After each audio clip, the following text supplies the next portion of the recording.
are you able to give any guidance around the cost of setting up a company rather than a trust? Most of our structures are, so we do advice and education before we set something up.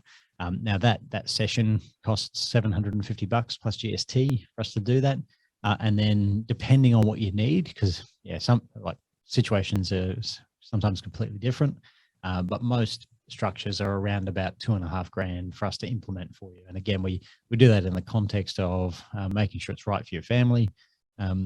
We make sure we build in the asset protection in there, and also make sure you really understand how to use it. So yeah, just over 3K usually to get a structure set up from having nothing. So hopefully that helps.